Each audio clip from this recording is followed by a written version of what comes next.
Boa noite. Depois de dias de sol e calor, mudança de tempo na região. A previsão indica chuva e frio nesta semana. A chegada de uma nova frente fria mudou a paisagem e deixou a orla de Santos quase deserta. Tem que andar sempre arrumado, né? Com a capa em cima. Bem arrumado, porque senão fica ruim, né? Com chuva e frio, roupas mais leves deram lugar a guarda-chuva, casacos e capas. Um choque, porque onde estava quente, hoje já tá assim. Sem o casaco, Não tem como. Tem que tirar o casaco do guarda-roupa. quem precisa de bicicleta ou moto para trabalhar tem que se proteger bem para encarar o mau tempo. Você sai de casa sem saber se vai com guarda-chuva, com blusa, uma camiseta normal, né? Não dá pra saber muito não. Chuva e temperaturas mais baixas. Segundo o Instituto Clima Tempo, vai ser assim aqui na região até o próximo fim de semana. Nos últimos tempos tem acontecido com tanta frequência que a gente está até se habituando um pouco a isso, né? Mas para mim não tem sido problema não, tá? Mexe com a sua saúde? Por enquanto não. Tá tudo bem por enquanto. Agora, sem guarda-chuva e sem um casaco... Aí fica mais difícil, né? Por isso que eu tô com esse grandão aqui, né? E como já deu para perceber, os próximos dias vão ser de temperaturas amenas e muita chuva. Vamos conferir a previsão completa.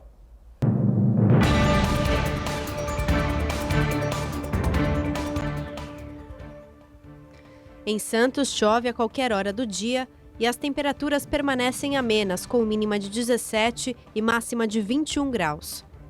Pelo menos até quinta-feira, a frente fria que atua na região continua forte e a situação de chuva e frio se mantém.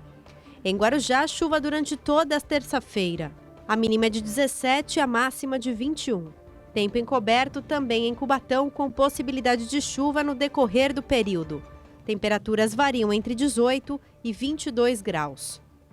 Em São Vicente, a terça vai ser também de muita chuva a qualquer hora e temperaturas em queda, girando entre os 16 e os 20 graus.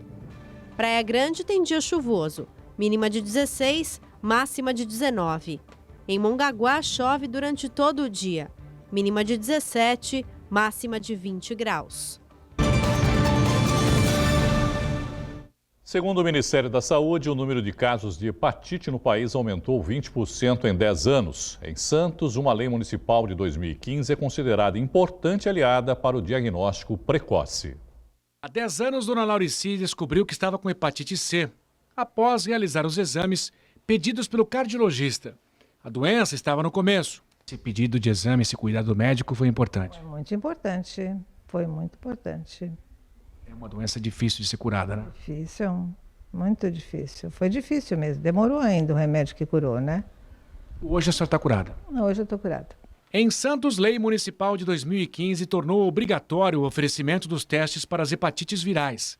O autor é o ex-vereador e infectologista Evaldo Stanislau.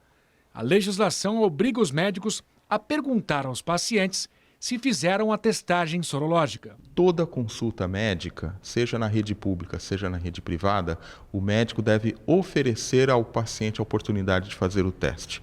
Como que ele deve fazer isso? Ele pergunta ao paciente se ele já fez alguma vez a sorologia para hepatite B e hepatite C.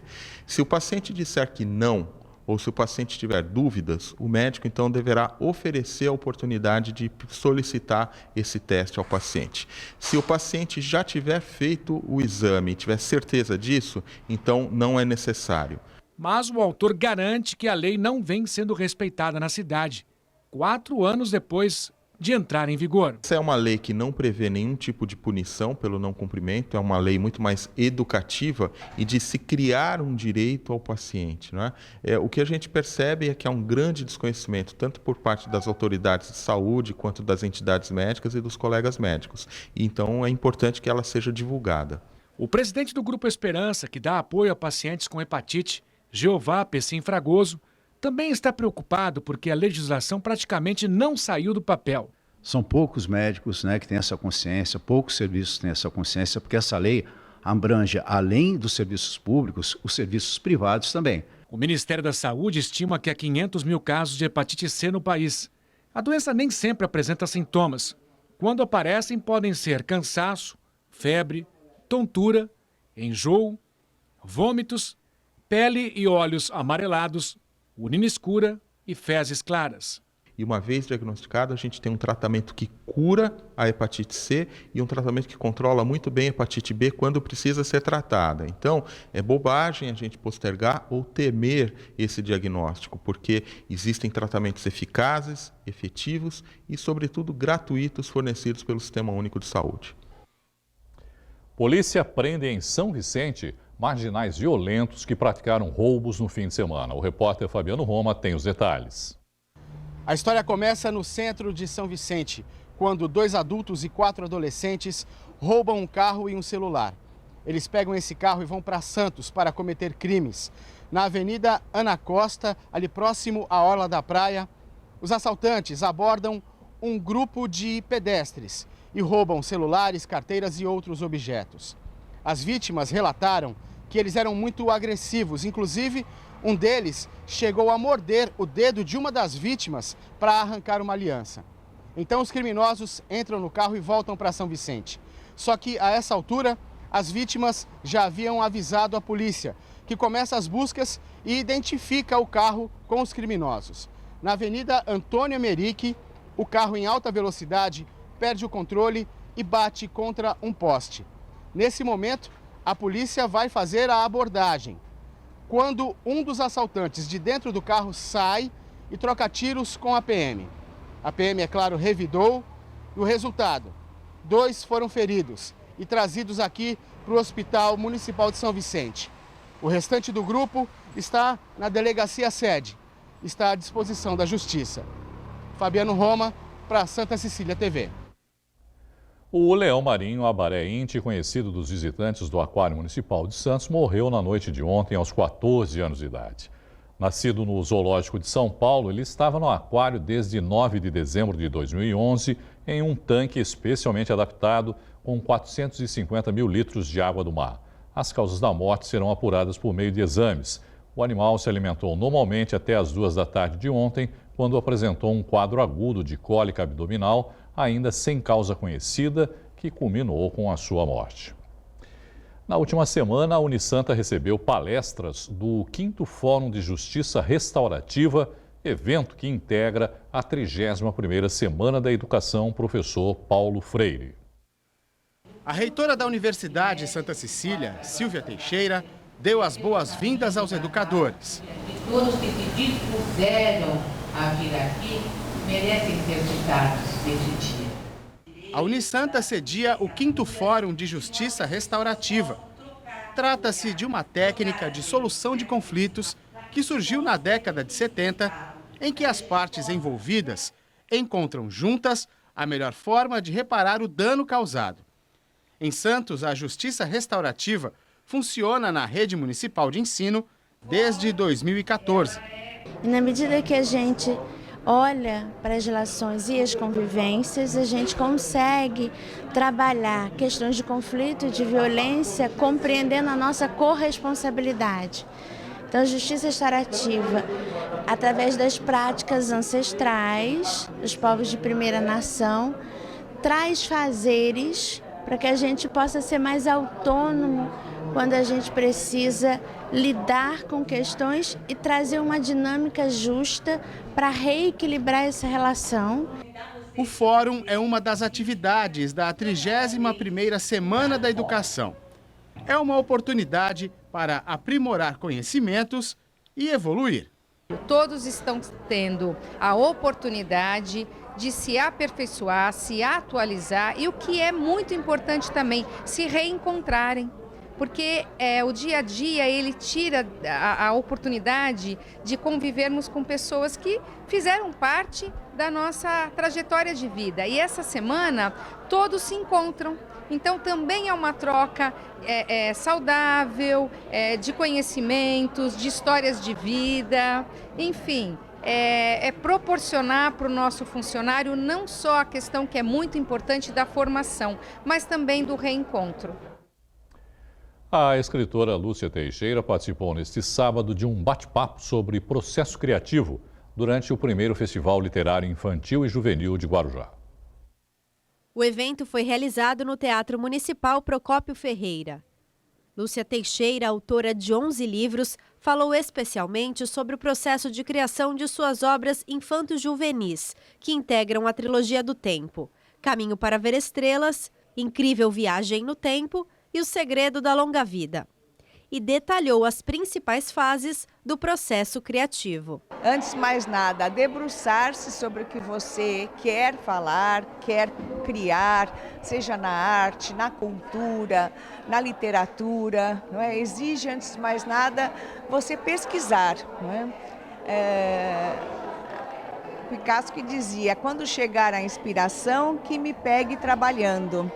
Porque todos dizem que são 99% de trabalho, de transpiração e 1% de inspiração. É preciso que você esteja muito envolvido com aquele tema, que aquilo seja algo que te toque, pelo qual você tem interesse, não é?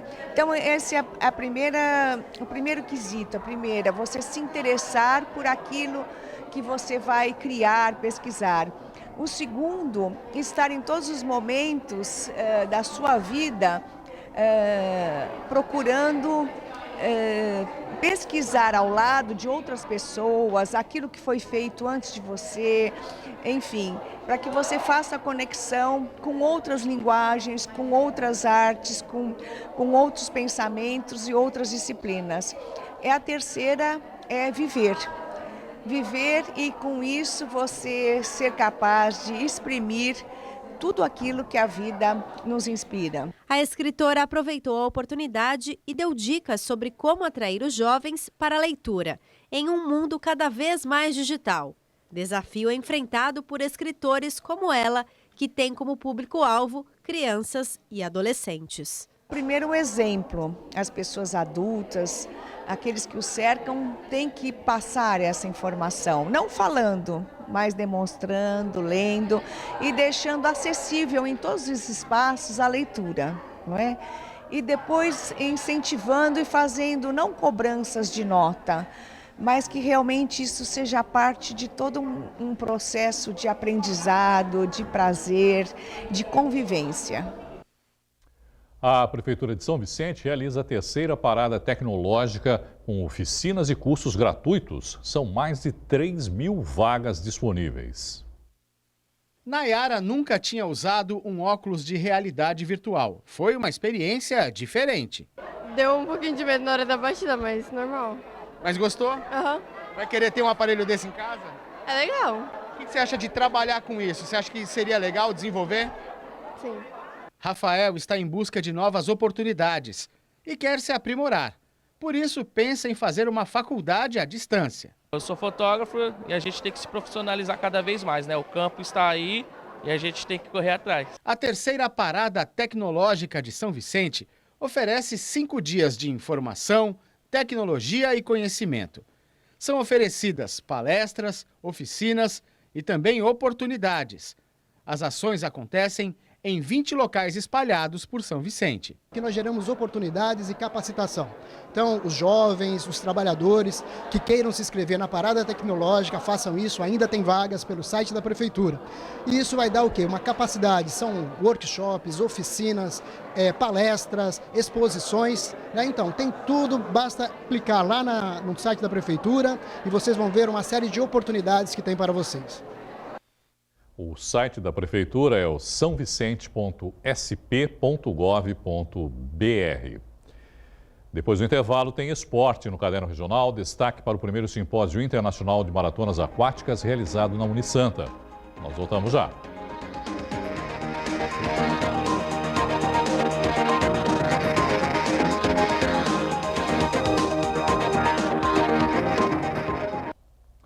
O assunto é futebol. O Santos perdeu ontem para o Cruzeiro no Mineirão. A segunda derrota consecutiva no Campeonato Brasileiro diminuiu a vantagem do líder da competição. Essa falta marcada com a ajuda do VAR foi decisiva para a partida. Gustavo Henrique foi expulso e o Cruzeiro foi para cima. Fred abriu o placar ainda no primeiro tempo. Na etapa complementar, Thiago Neves deu os números finais ao confronto. 2-0 para o time mineiro. Mesmo com a derrota, o Santos segue líder do Brasileirão com 32 pontos. Na próxima rodada, o Peixe enfrenta o Fortaleza. Domingo, 4 da tarde, na Vila Belmiro. Para falar sobre essa partida e a participação dos times paulistas na 15ª rodada do Brasileirão, converso com o jornalista do Santa Portal, Ted Sartori. Ted, boa noite, obrigado, viu? Boa noite, Irineu. Tá aqui com a gente. A expulsão, obviamente, pesou, não é, Ted? Quer dizer, o Santos praticamente jogou os 90 minutos com um jogador a menos, se a gente considerar aí os acréscimos da partida. E aí fica muito complicado, realmente, não fica? Exatamente. Uma expulsão ocorrida com 1 minuto, né? Só confirmada aos 3 por causa do VAR, né? A princípio o árbitro deixou seguir, né? Mas o VAR foi lá, chamou o árbitro e desmonta, né? Desmonta qualquer equipe. Por esse ângulo fica difícil de perceber. Fica mesmo. De primeira fica difícil. Aí na repetição, quando se vê a repetição, é que se nota que o Gustavo Henrique vai no Pedro Rocha. Pedro Rocha de frente para o Everson, né? E não tem jeito, é cartão vermelho mesmo. É o que determina, inclusive, a regra agora, né? Exatamente, era muito próximo, né? Inclusive, estão dizendo que é preferível hoje você deixar entrar na área e fazer o pênalti, né? Porque aí você não vai expulso. Você não vai perder um jogador. Porque se você faz fora, você é expulso. Se você faz dentro, marca o pênalti, mas não é expulso. Exatamente. Aí, mas é uma regra meio complicada. Sempre o zagueiro faz a melhor escolha, né? Foi o caso do Gustavo Henrique. A entrada do Pará foi a melhor alternativa. O que aconteceu com o Vitor Ferraz? Ele já fez falta no jogo contra o São Paulo e agora de novo... Pois é, Irineu, eu acho que até mais do que a ausência do Vitor Ferraz, eu acho que o Sampaoli, eu gosto muito do trabalho do Sampaoli, muito admirado, realmente eu também gosto, mas eu acho que ele deveria ter feito a lógica. Saiu o Gustavo Henrique, tem que sacar um outro jogador, que fosse o Evandro, mas para entrar um zagueiro, tinha que entrar o Luiz Felipe. Ele ficou com um zagueiro durante o primeiro tempo inteiro e vendo que o Pará não foi bem, embora ele tenha dito que foi por causa de se mudar o estilo de jogo, aí sim ele colocou o Luiz Felipe no segundo tempo, no início do segundo tempo. Só que o Santos tomou um gol com 1 minuto de jogo do segundo tempo, com o Thiago Neves. E aí não teve jeito, o Santos jogou muito recuado, né, em função disso, talvez com o Luiz Felipe, não digo que o Santos não pudesse tomar o gol, que jogasse recuado, mas... eu acho que teria uma outra postura, né? O Cruzeiro não viria tão para cima, o Santos não ficaria tão recuado, porque estaria mais protegido. Agora, nas duas partidas, o Santos sofreu por problemas individuais, vamos chamar assim, né? Sim. A falha do Aguilar... Os zagueiros, né? No jogo contra o São Paulo e agora o Bruno Henrique fazendo essa falta, quer dizer... Não chega a preocupar, não é? Não. Ted, em relação a isso, quer dizer, são duas partidas. Primeiro jogando fora de casa, jogou contra o São Paulo e agora contra o Cruzeiro. E em situações também que discutíveis. Em situações discutíveis. E outra coisa, né, Irineu, se a tabela 2 rodadas antes foi mais tranquila para o Santos também pegou dois jogos complicados, né? O São Paulo, que é um clássico fora de casa do Morumbi, e agora o Cruzeiro, fora de casa também, embora esteja lá embaixo, mas teve a estreia do Rogério Ceni, teve estádio lotado, quer dizer... E isso também, né, Fred? Uma mudança de expectativa das duas equipes, né? Totalmente. O São Paulo com o Juan Fran e com o Daniel Alves e o Cruzeiro com o Rogério Ceni, o novo técnico. Quer dizer, havia uma mudança de expectativa, né, também. Não, completamente. Da equipe. No caso do Cruzeiro em especial, o Rogério Ceni chegando, né, o Mano Menezes saiu. E ele ainda teve esse ingrediente a favor dele, que foi contar com o jogador do Santos a mesa. Quer dizer, isso foi bom até para o trabalho dele, porque ele foi lá, tirou o Egídio. O Rogério não podia ser melhor, né? Não podia ser melhor. Tirou o Egídio, colocou o Fred fez o primeiro gol e o Cruzeiro deslanchou. Por falar em expectativa, qual é a do jogo contra o Fortaleza, agora jogando na Vila Belmiro? É um jogo que, se já tinha uma importância natural do Santos correr atrás de uma vitória, o que teoricamente é o que deve acontecer, levando em conta Avaí, Goiás, o Santos jogou muito bem, foi em casa, ganha uma expectativa maior porque o Santos está a 2 pontos à frente do Palmeiras, né? Pelo empate de sábado do Palmeiras com o Grêmio. E do Flamengo também, né? Exatamente. Palmeiras e Flamengo tem 30, exatamente. Né, agora. Você tem muito... Agora o Palmeiras, além de ele se preocupar com o Santos, ele tem que se preocupar com quem está chegando no cangote dele, literalmente, porque está chegando, está empatando, 27 pontos. Tem um monte de time com 27 pontos. O Corinthians, por exemplo, também, que ganhou no sábado, também tem 27 pontos. Quer dizer, o Flamengo ganhando o Vasco, também tá com 30. Quer dizer, está todo mundo chegando perto. Esse é o problema do Palmeiras. Acho que mais até do que alcançar o Santos, Virinho. Agora, a coisa não é muito boa para o Zé Ricardo, né? Que na estreia já perdeu e pode perder de novo agora jogando na Vila aqui. Quer dizer, 2 jogos pelo Fortaleza e, de repente, 2 derrotas. Exatamente. E jogou em casa, né? Contra o Inter, né? Que é também um grande time, né? Aliás, o destaque foi fora de campo, né? Foi um enxame de abelhas lá antes do jogo. Que atrasou 20 atrasou pelo minutos menos uns 20 minutos no início do jogo. E agora o Santos em casa, que é sempre uma pedreira, levando em conta Avaí 3-1 e Goiás 6-1. O que o São Paulo, o time do São Paulo faz em casa é um negócio extraordinário. Então, Fortaleza que se cuida. Bom, o São Paulo garantiu 3 pontos na estreia do Daniel Alves e que estreia, não é? Chamada estreia perfeita, né? O Daniel Alves volta ao Brasil depois de 17 temporadas, estreia no Morumbi, um estádio lotado e faz esse gol aí, né? Foi o gol da vitória, né? Quer dizer, um belo gol que o Daniel Alves faz e numa jogada dos dois estreantes, né? O Juanfran começa o lance pela direita, toca para o Raniel no meio, ele fica de frente para o Daniel Alves, deixa para o Daniel e invade, é como se fosse um atacante, né? O Daniel Alves ali, uma jogada de atacante, fez o gol, né? E como não podia deixar de ser, lances polêmicos com a participação ou não do VAR. No caso não, né? Teve um lance com o Thiago Volpi, né? Uma saída meio complicada ali, um tanto quanto imprudente, para usar o adjetivo mais claro, né? em cima do Felipe Cardoso. O árbitro deixou seguir, não houve uma consulta, no mínimo acho que merecia uma consulta lá. É muita imprudência, né? Olha, eu não acompanhei o jogo, mas eu confesso que quando eu vi o lance, sem saber se tinha marcado o pênalti não, na minha concepção, foi pênalti. Foi pênalti, não, pra só mim de ver claro. o lance, falei, nossa, foi pênalti. Depois que eu fiquei sabendo da confusão. Nem o VAR foi visto, né? Quer dizer, sequer foi chamado, né, o árbitro para ver esse lance. Não foi chamado. E até curioso, os comentaristas de arbitragem, né? Que até os comentaristas de arbitragem nítido, né? A maneira como ele entra no... Totalmente imprudente. Só pela imprudência nele, e ainda acerta de jeito o Felipe Cardoso, quer dizer, não tem como discutir. Curiosa a postura dos comentaristas de arbitragem. Um comentarista disse que foi claro, o outro já disse que era um lance interpretativo. Me desculpe, eu não vejo como interpretar de outra forma. Não sei qual é a interpretação aí. Pois é, né? Além do foi pênalti. Bom, o São Paulo tem 27 pontos, não é, Ted? E com um jogo a menos, quer dizer, pode se juntar aí nessa segunda colocação também, né? Exatamente, é mais um para correr atrás do Palmeiras, é por isso que eu digo.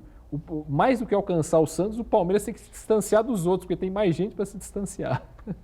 Bom, o Palmeiras empatou com o Grêmio lá no Sul, 1-1, resultado menos ruim, vamos chamar assim, né, para o Santos. Acabou sendo, né, e ainda mais com um empate no final, né? Esse foi o gol do Dudu, né, no primeiro tempo, um belo gol, inclusive. O Palmeiras até fazia uma boa partida, viu, Irene? Até fazia uma boa partida, fez um bom primeiro tempo, jogando... Mas acho que perdeu a chance de matar o jogo também, não é, Ted? Quer dizer, com certeza, não, teve muito para isso. Mas o chute que o David Braz acerta, foi mais ou menos essa distância desse lance, daqui a pouco a gente vai ver, um pouco mais perto talvez, mas mais ou menos um chute parecido. Dizem que a lei do ex funciona muito contra o Santos, né? No sábado funcionou a favor, né? Porque o David Braz acabou ajudando o Santos com um golaço. Olha, o chute que ele dá, olha... É o chamado... Antigamente se chamava de pombo sem asa, né? Não, foi um golaço. Foi um golaço. Ele, inclusive, disse que foi o primeiro gol da carreira dele de fora da área. Ele nunca tinha feito um gol de fora da área. Me lembro de ter visto ele fazer um gol assim. Né? Bom, para encerrar os times de São Paulo, o Corinthians fez a lição de casa, 2-0 no Botafogo, jogando lá em Itaquera. Né? E o Corinthians jogou sem muitos problemas, né? 2-0, o Bocelli fez o primeiro gol, o argentino. Botafogo... Embora é curioso que o Botafogo até teve uma boa posse de bola, mas não soube criar. O Corinthians foi lá e definiu. Esse foi o gol do Bocelli, né? Pedrinho, inclusive, fez uma grande partida, participou dos 2 gols. O do Bocelli diretamente, né? Ele cruzou para o argentino pegar de primeira. E aí o Pedrinho que chutou para o rebote do Gatito e o Everaldo completou para as redes, né? Bom, o Corinthians chega aos 27 pontos com essa vitória. Eu vou pedir para o Ted continuar aqui com a gente para falar um pouquinho sobre natação. Vamos ver uma reportagem. Foi realizado nesse fim de semana na Unisanta o primeiro simpósio internacional de maratonas aquáticas. Atletas, estudantes e técnicos esportivos. Gente antenada na maratona aquática. Todos atentos para não deixar escapar um detalhe. Uma troca de experiências ímpar. Porque, afinal, não é todo dia que dá para acompanhar uma palestra do Dr. Blanco Herrera, médico da seleção brasileira, campeã do Mundial em Barcelona 2013 e nas Olimpíadas do Rio 2016. Ele falou, entre outros assuntos, das diferenças técnicas de se competir em mar aberto e nas piscinas. O principal, desde o ponto de vista da minha área de fisiologia, é que combina uma série de áreas funcionais que na piscina não é assim e que também tem que tomar em consideração condições adversas que podem ser treinadas, como correnteza da água, como é o contacto físico, como é a parte técnica do contorno de boias. Igor de Souza, tricampeão da Maratona Aquática de Nova York, o único brasileiro a nadar o Canal da Mancha com ida e volta, foi um dos outros palestrantes. Eu estou há quase 30 anos na maratona, antes como atleta, depois como técnico, como dirigente. E é importante trazer pessoas que têm experiência para orientar esses novos profissionais. Com essa captação, com essa capacitação, você consegue buscar novos talentos, novas Anas Marcelas, novas Polianas. Então esse é o principal objetivo. O presidente da Associação Santa Cecília de Esportes, Marcelo Teixeira, também falou. Em pauta, a sintonia da universidade com as provas de longa distância. A clínica serve para passarmos um pouco dessa experiência, de muitas delas, quando nós até iniciamos com competições de menor porte, até abrirmos o calendário internacional da FINA. Raríssimas entidades tiveram ou têm a oportunidade de ter a confiança, a credibilidade. São apenas, até então, 7 etapas de competição pelo mundo, e a FINA depositou a confiança na Unisanta, no Brasil, para abrir esse calendário. E não só abrir, depois transformamos referências. Nós tivemos as Olimpíadas de Pequim e nós tivemos as organizações, parte dos organizadores que vieram aqui a Santos, conhecer como o Brasil, especialmente a Unisanta aqui em Santos, tinham atraído tantos nadadores diante da organização, da segurança, de todos aqueles que faziam e fazem parte de uma competição tão importante.